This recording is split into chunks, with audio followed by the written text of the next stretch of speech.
बता भाई, क्या चल रहा है? बस यार, अगले महीने कार खरीदने जा रहा हूँ, तो उसी का पेपर वर्क। क्या बात है। ये बता, तू भी तो घर वर खरीदने जा रहा था ना, क्या हुआ उसका? हाँ यार, लेकिन अभी उसमें ना 5 साल लग जाएंगे मुझे घर खरीदने में। ऐसा क्यों? अरे भाई, घर खरीदना कार खरीदने जैसा हलवा थोड़ी ना है। कम से कम 15 से 18 लाख चाहिए डाउन पेमेंट के लिए। इसका क्या मतलब? दिलीप की तरह आपके भी दिमाग में आ रहा है ना कि आखिर घर खरीदने के लिए सुशील इतना लंबा इंतजार क्यों कर रहे हैं? तो इसका जवाब है कि सुशील तैयारी कर रहे हैं 2 फाइनेंशियल रिस्पॉन्सिबिलिटी जो उन पर आने वाली है। और वो क्या है? मोटा डाउन पेमेंट और ईएमआई। घर खरीदने के लिए आप जितनी बड़ी डाउन पेमेंट कर पाएंगे उतना अच्छा है, ताकि आप होम लोन की ईएमआई कम से कम बने। डाउन पेमेंट के अलावा और भी खर्चे होते हैं जो आपको उठाने पड़ते हैं, और इन खर्चों को बैंक फाइनेंस नहीं करते हैं। तो आइए समझते हैं घर खरीदने के लिए सुशील 5 साल में डाउन पेमेंट कैसे जुटा सकते हैं। कुछ दशक पहले तक घर पाई जोड़कर खरीदे या बनाए जाते थे, लेकिन अब घर ईएमआई जोड़कर बनता है।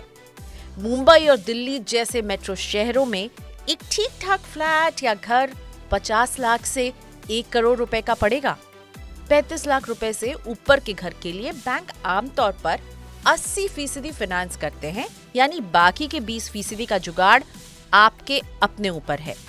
सुशील का बजट आज की तारीख में 50 लाख रुपए का घर खरीदने का है, लेकिन वो घर खरीदेंगे 5 साल बाद।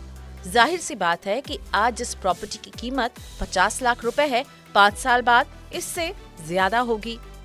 आमतौर पर प्रॉपर्टी में औसतन 5 से 6% सालाना का कैपिटल एप्रिसिएशन होता है। इस लिहाज से 50 लाख रुपए की प्रॉपर्टी की कीमत 5 साल बाद करीब 64 से 67 लाख रुपए बैठेगी। जरूरी नहीं कि प्रॉपर्टी की कीमत 5 से 6% की रफ्तार से ही बढ़े, ये घट बढ़ भी सकती है। मान लीजिए उन्हें ये प्रॉपर्टी 65 लाख की मिलती है। 65 लाख रुपए में 80% यानी 52 लाख रुपए बैंक लोन से मिल जाएगा। बाकी के 13 लाख रुपए यानी डाउन पेमेंट का इंतजाम सुशील को खुद करना होगा।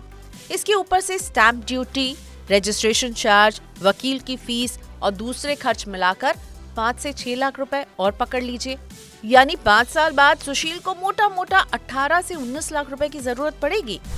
अब बारी डाउन पेमेंट जुटाने की। डाउन पेमेंट की प्लानिंग सैलरी पर निर्भर करेगी। पर्सनल फाइनेंस के रूल के मुताबिक सैलरी का 20% हिस्सा सेविंग्स में जाना चाहिए। यही से होती है सुशील के घर के लिए डाउन पेमेंट जोड़ने की शुरुआत। मान लीजिए सुशील की सैलरी 1 लाख रुपए महीना है, तो इसका 20% यानी 20,000 रुपए उन्हें बचाना चाहिए। हर महीने 20,000 रुपए सिप के जरिए म्यूचुअल फंड में लगाने पर 5 साल बाद उन्हें कुल 16,49,727 रुपए मिलेंगे। 12% सालाना रिटर्न के हिसाब से म्यूचुअल फंड में रिटर्न फिक्स नहीं होता, बल्कि बाजार आधारित है। ऐसे में रिटर्न के ऊपर नीचे होने की भी गुंजाइश रहेगी। डाउन पेमेंट और दूसरे खर्चों के लिए सुशील 5 साल बाद अनुमानित 16 लाख रुपए ही जुटा पा रहे हैं। यहाँ अब भी 2 से 3 लाख रुपए की कमी पड़ रही है। सवाल है, इसका इंतजाम कैसे होगा? इसका उपाय छिपा है सुशील के सालाना इंक्रीमेंट में। सुशील की कमाई 5 साल तक 1 लाख रुपए महीने नहीं रहेगी। हर साल इसमें कुछ ना कुछ तो बढ़ोतरी होगी। ऐसे में इंक्रीमेंट होते ही 10 या 20% हिस्से से हर साल उन्हें म्यूचुअल फंड में निवेश को बढ़ाना होगा, ताकि बाकी बचे पैसों की जरूरत भी पूरी हो सके। समय समय पर कॉर्पस का रिव्यू करते रहें, ताकि किसी भी तरह का शॉर्टफॉल आने पर आप उसे मैनेज कर सकें। तो हमारा ये कहना होता है कि यदि आपको 5 साल के बाद बनाना है घर, अपना हिसाब करिए और हर महीने की जितनी भी सेविंग्स है उनको इक्विटी म्यूचुअल फंड में लगाइए। इक्विटी में पैसा बढ़ता है, पर उसको बढ़ने के लिए समय देना पड़ता है। उतार चढ़ाव मार्केट के बहुत रहते हैं, इसलिए उनको थोड़े समय के लिए नहीं रखा जा सकता है। तो 5 साल के ऊपर का अगर यदि आपको रखना है तो आप इक्विटी में पैसा लगाएं। किसी भी सिंपल इंडेक्स फंड में भी लगाएंगे तो भी आपका पैसा बहुत अच्छा बन जाएगा। 3 और 4 साल के बाद आप देखना शुरू करें कि मार्केट की क्या सिचुएशन है और फिर उसको निकालने का उपक्रम करें।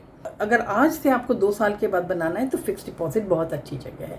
आप आरडी कर लीजिए, आप फिक्स डिपॉजिट कर लीजिए। जो बल्क में आपके पास पैसा है उसके लिए आप फिक्स डिपॉजिट कर दीजिए।